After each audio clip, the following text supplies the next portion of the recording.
That's right, we are doing it. We're gonna put the Festool track saw system up against the Makita system, see which one comes out on top. Which one's the better bang for the buck? Do you really need to spend all that money on Festool, or will Makita do everything you need? Follow along, you'll see. So as you can see, we're back in the shop. They got tons of wood over here. Big slabs, monkey pod, Jatoba, Tamarindo. But we're gonna test out the two different saws we have. The Makita, which I've had for 5 years, and my friend's Festool, which they picked up this year. Now, it's not really apples to apples because the Festool does have the larger blade on it, but basically the same thing. Let's go over some of the pluses and minuses I like of both of them. See which one works best for you.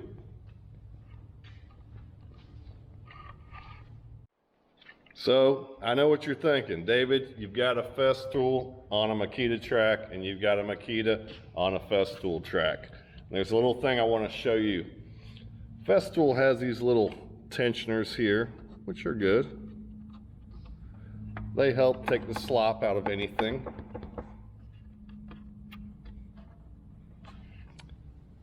So does Makita. You can adjust this back and forth, adjust your push tension, everything.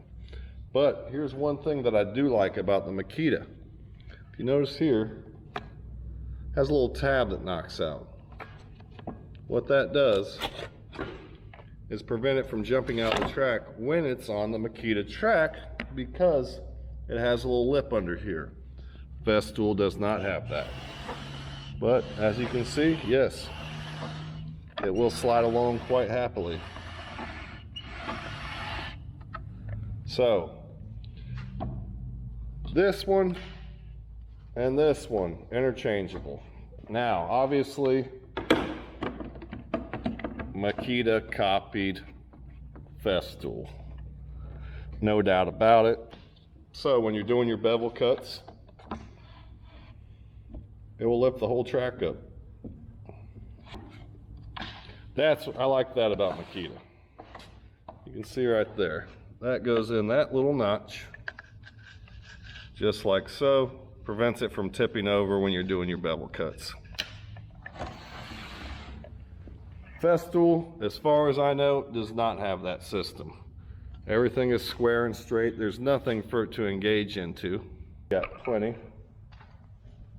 We'll start cutting and see what happens. So, saw goes on. Set your tension on your rails. Nice and smooth. Make sure you're able to get full depth cut on your start and let it rip.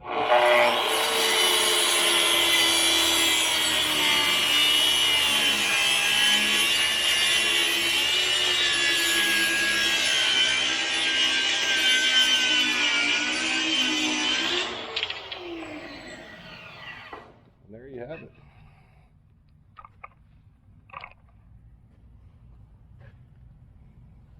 And you can see how flush it cuts. There's a little rubber chip guard on this. So, one of my guys gouged it up when he used it. But, as for a straight cut, it's pretty good. And this blade's 5 years old. You could definitely glue that joint up. Let's grab a straight edge. As you can see, virtually no gap anywhere. That's definitely a glueable joint. Now, let's run the Festool. Voila, we're plugged in. Everything's tight, we're 90 degrees. Here we go. It's just weird.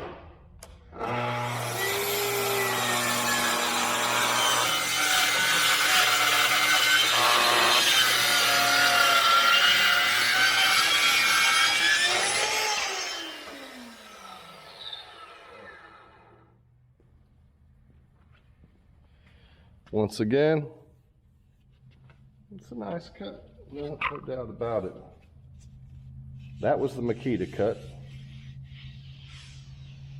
That was where that screw was removed.